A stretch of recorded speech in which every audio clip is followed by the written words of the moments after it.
Hello everyone and welcome back to my channel. In this video, we'll cover the module Simple Linear Regression for CFA Level 1 2025. If you find this video useful, don't forget to like, subscribe and hit the bell icon so that you don't miss any update. Let's get started. So there are 6 learning outcome statements in this module. We'll go through them one by one.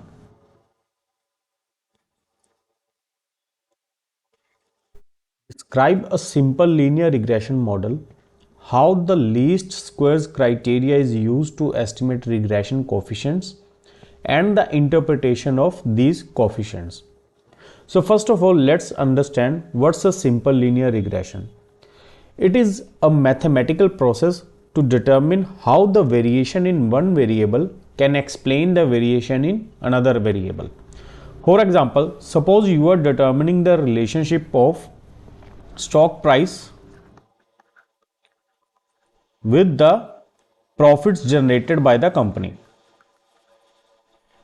So the profits generated here is the independent variable and the stock price is the dependent variable, and we are determining how the variation in profits can explain the variation in stock price.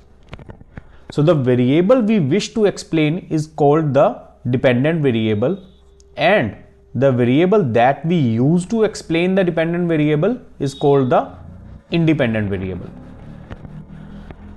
The simple linear regression makes 4 assumptions: linearity, homoscedasticity, independence and normality. We'll cover these assumptions in a later slide. Before that, let's understand how a simple linear regression is denoted as in a mathematical expression. So we can write it as y is equal to b naught plus b1 times x plus epsilon.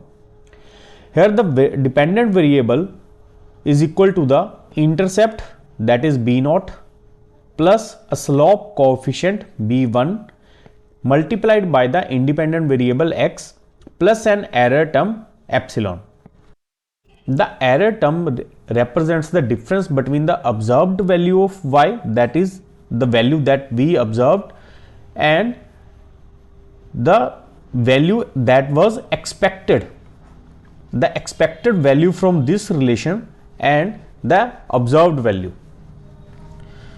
The residual for the ith observation is how much the observed value of y differs from the estimated value of y.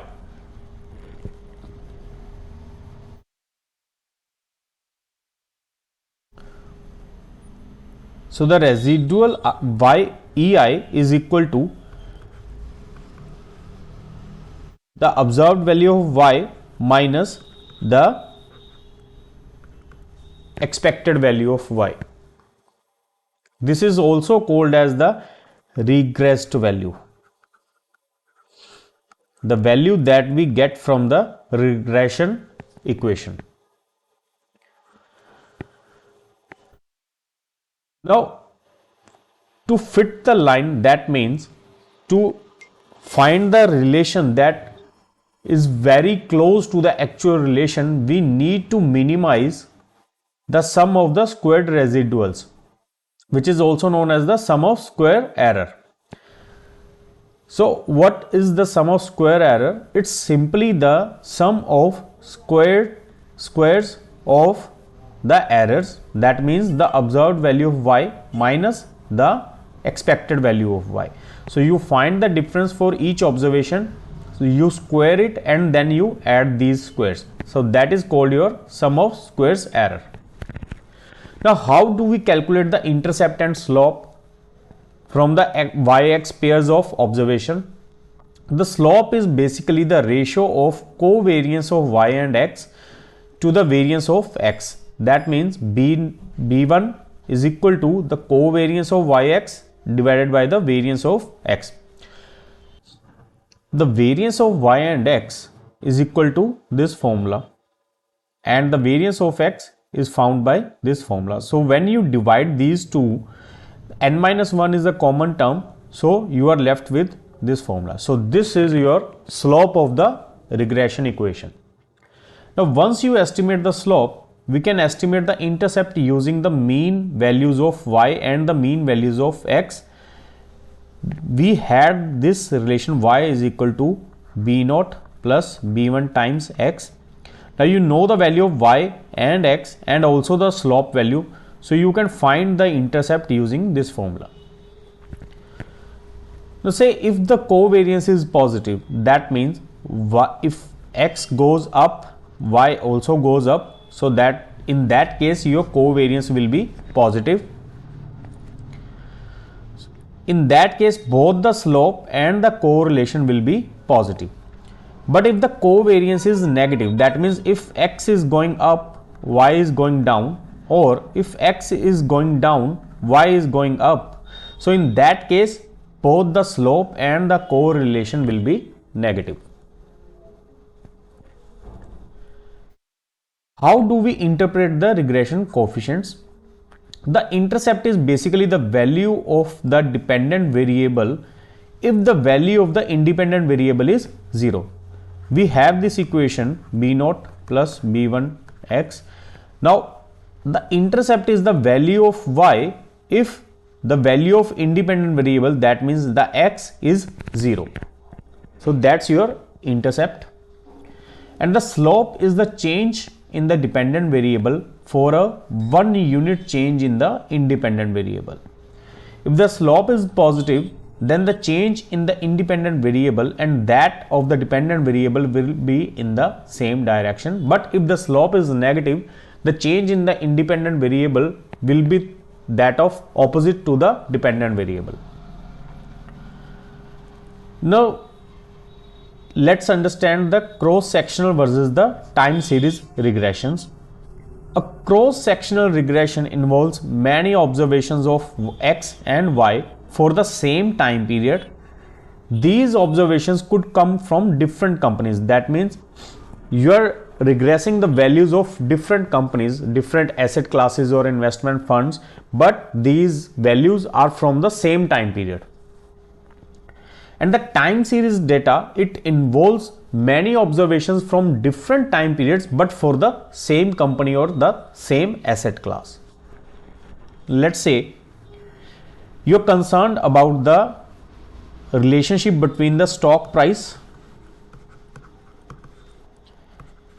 and the profit of the company.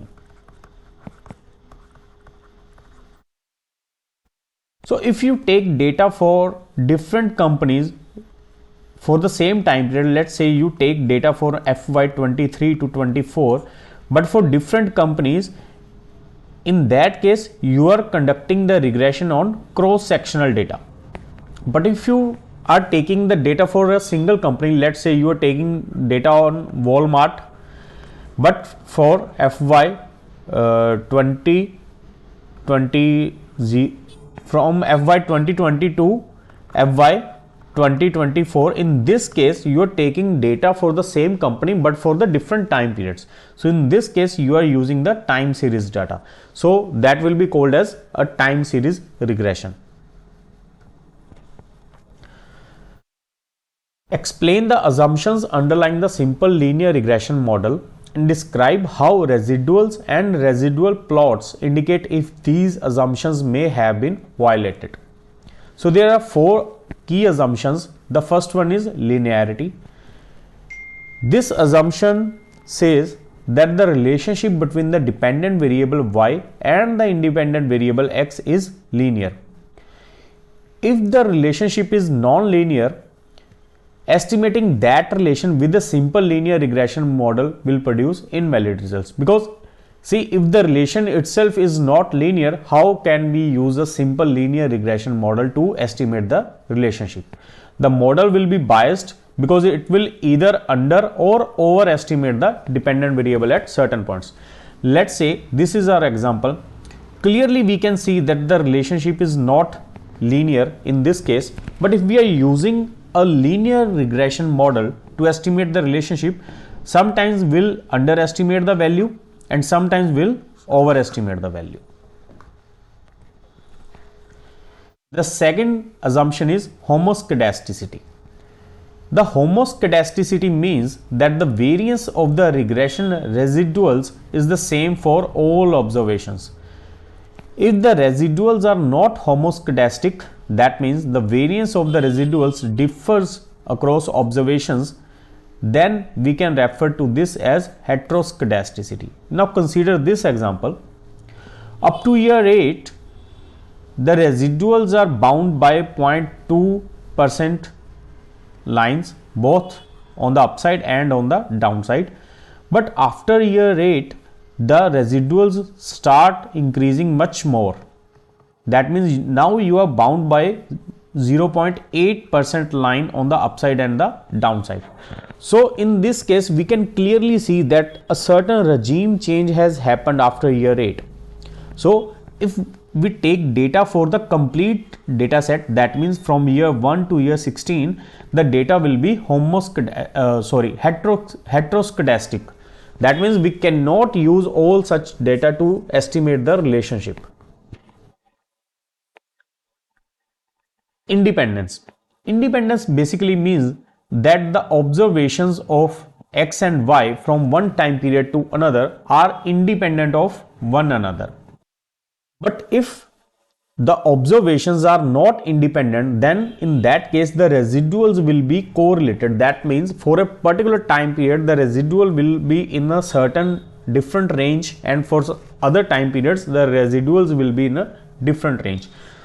Let's say we are considering the revenues of a company, and in this case let's say the quarterly revenues for the fourth quarter are much more than the revenues for first to third quarters for each year. Now the revenues for 1 to third quarters are below this line, and the revenues for the fourth quarter are above the line. And if we take the residuals, the residuals for the fourth quarters are basically much more than the residuals for the first and third quarters. So in this case we can clearly see that the observations are not completely independent.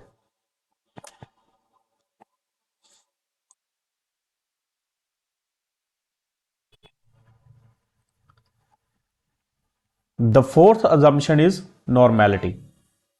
The normality means that the residuals from the model are normally distributed. It doesn't mean that the independent or dependent variable must be normally distributed. We can take any distribution for the variables, but the residuals from the model must be normally distributed. Now for large sample sizes, basically more than 30 samples, we can drop this assumption because we can use the central limit theorem in that case. Calculate and interpret measures of fit and formulate and evaluate tests of fit and of regression coefficients in a simple linear regression. So let's say first of all we have sum of squares total. It's basically the difference between the observed value and the mean value of y, and then we square it and add those values across all the observations. Now it consists of two parts. First is sum of squares regression, the second one is sum of squares error. The sum of squares regression is basically the difference between the regressed value, that means the estimated value, from the mean value, and then square it and sum it. The sum of squares error is the difference between the observed values and the regressed values. Then you square it and add it. The measures of goodness of fit. The first one is coefficient of determination, basically known as R square. It's the percentage of the variation of the dependent variable that is explained by the independent variable. And the formula to calculate the coefficient of determination is sum of squares regression divided by the sum of squares total. So basically you are calculating that what part of the sum of squares total, that means what part of this is explained by this.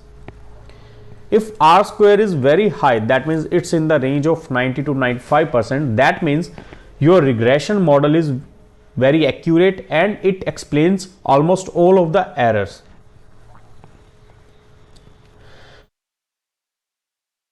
Second one is mean square error. Mean square error is the sum of square error divided by the degrees of freedom. So basically sum of square error, your sum of square error is yi minus the observed values of y. This is your sum of squares error divided by the degrees of freedom. That means n minus k minus 1. In case of simple linear regression, this becomes n minus 2. So the F distributed test stat, that is mean square regression divided by the mean square error, is basically this formula: sum of squares regression divided by k divided by sum of squares error divided by n minus k minus 1, and it's distributed with 1 and n minus 2 degrees of freedom in simple linear regression, because in simple linear regression we have only one variable. So k is equal to 1 in simple linear regression. The F stat in regression analysis is one-sided with the rejection region on the right side, because we are interested in whether the variation in y explained is larger than the variation in y unexplained. Now these are different tests for the measures of fit. Will not explain these tests at a length, because this is just a review lecture. So in review lectures I don't explain in that to that length. I have read some of your comments that you are saying that I am just reading out of a slide, but you have to understand that these are review lectures. And if you want to subscribe for the full lectures, you can DM me on the Telegram and I'll let you know the process for a full lecture of every subject. Describe the use of analysis of variance in regression analysis, interpret ANOVA results, and calculate and interpret the standard error of estimate in a simple linear regression. So basically this is your ANOVA table, that is analysis of variance. In this table you will be given different results, that the sum of squares for regression, error, the total sum of squares, the number of degrees of freedom, the mean square errors and mean square regression, your F stats, all these values will be given in the ANOVA table. So first of all, you need to remember that the standard error of the estimate is equal to square root of mean square error, and the coefficient of determination, that is R square, is equal to sum of square regression divided by sum of square total.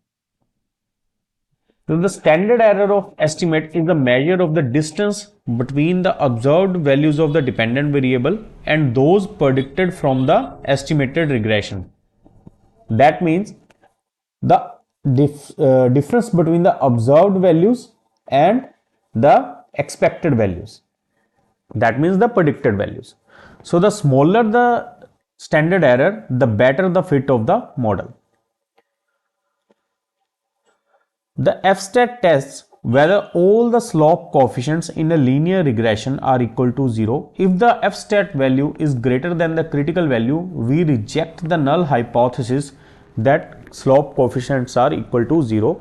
So basically, if your F-stat is greater than your critical value, in that case we can say that the coefficients, that means the slope coefficient in a linear regression is not equal to 0 and it has a significant value.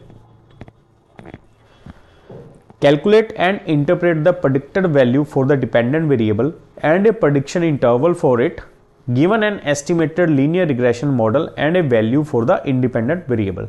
So in this case, basically you will be given the slope coefficient and the intercept, and you will be asked to calculate the predicted value. So you can use this formula to calculate the predicted value, and then you have to calculate the standard error of the forecast and use this formula to calculate the standard error.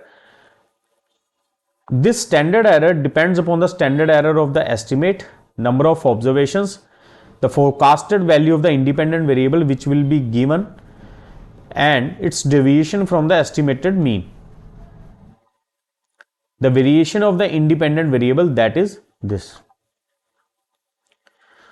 So your 1 minus alpha percentage prediction interval will be equal to your forecasted value of y plus minus the critical value for t stat times the standard error of the forecast.